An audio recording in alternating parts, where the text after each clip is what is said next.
Good morning, Susquehanna Valley Presbytery. It's Greg Garis, lead presbyter for Transformation. I just wanted to mention that I'm recording these reports in the mornings before the plenary really begins. And so even though this is July 2nd, I believe, I'm reporting on day 2 yesterday of the General Assembly. What happened yesterday is that day 2 of the General Assembly, it began at 8:30 in the morning. There was a worship service, and we had a communion service, and the former co-moderators, Reverend Luth Faith Santana Grace and Reverend Shavon Starling Lewis, gave us an inspiring message. And it was communion service, but along with communion, we had an opportunity to be anointed with oil. As we took the bread and the cup, we also were able to have oil placed on our foreheads. It was a symbol of the ministry and an encouragement of the ministry that we are called to do. The assembly then moved on to business, and they approved a consent agenda. The items that the stated clerk or the stated clerk's office believed that would have not much discussion and would not be so much trouble. So although there were a few items that the commissioners pulled from the consent agenda for the assembly to deal with as a whole. The Bills and Overtures Committee gave a report. They brought forth a new docket and was approved by the assembly. And then the first committee to report was the Christian Formation Committee. They gave some General Assembly a few recommendations. Next, there was some touching videos that we saw of 2 very influential people in our denomination, the Presbyterian Church, USA. One was Reverend Dr. Melva Costin, and the other was Cynthia Rigby. Dr. Melva Costin was a teacher of worship and credited to bringing the African American songs to the previous Presbyterian hymnal. Dr. Cynthia Rigby is a professor of theology at Austin Theological Presbyterian Seminary. Dr. Rigby has brought a fresh light to theology and has taught many students that fresh view of Reformed theology. Another items that came to the committee surrounded the transparency of the Presbyterian seminaries and their investments.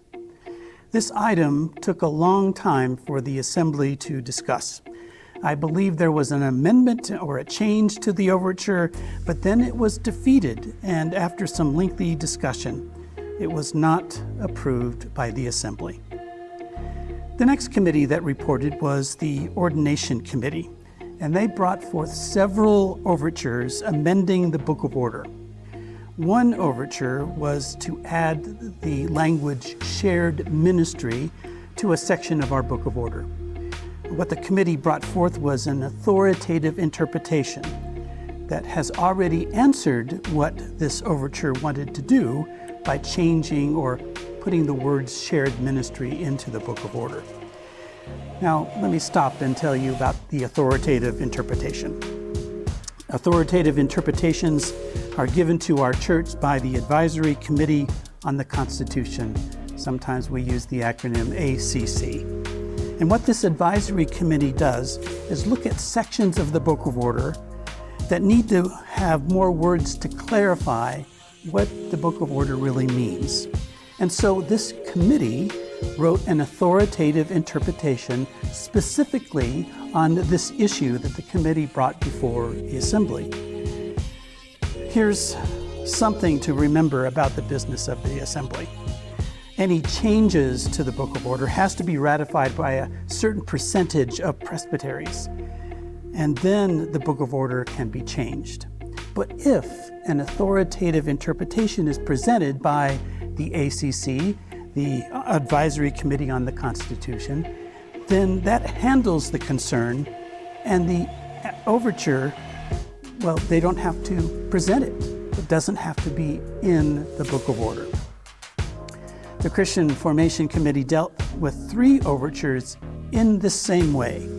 Again, the Advisory Committee on Constitution provided an authoritative interpretation, so there was no need to change the Book of Order, no need to wait for 2 years for the Book of Order to put those words in. They are already a part of the Book of Order in a sense. Now, the last committee that came before the Assembly was the Committee on Race, Sexuality, and Gender Justice. We have one of our members, one of our commissioners, sitting on that committee. And they brought forth a resolution to the Assembly to recognize March 31st as Transgender Day of Visibility. What this resolution was actually doing was to put into our Presbyterian planning calendar on March 31st, Transgender Day of Visibility. Now, this committee presented a wonderful presentation on this, and many commissioners and youth advisory delegates or young adult advisory delegates spoke in favor of this. When the Assembly voted, they voted to indeed put into the Presbyterian calendar, planning calendar, Transgender Day of Visibility on March 31st. It was a long day at the Assembly. We got through with our business and ended an hour earlier at 8 p.m. instead of 9 p.m. And of course, throughout the day, we had some breaks. Of course, we had lunch and dinner. I'm glad that you're keeping us with us in these reports from the 226th Presbyterian General Assembly. Keep watching on Facebook, and you will hear more and more about what the Assembly is doing. I'll report tomorrow morning on what takes place today. Grace and peace.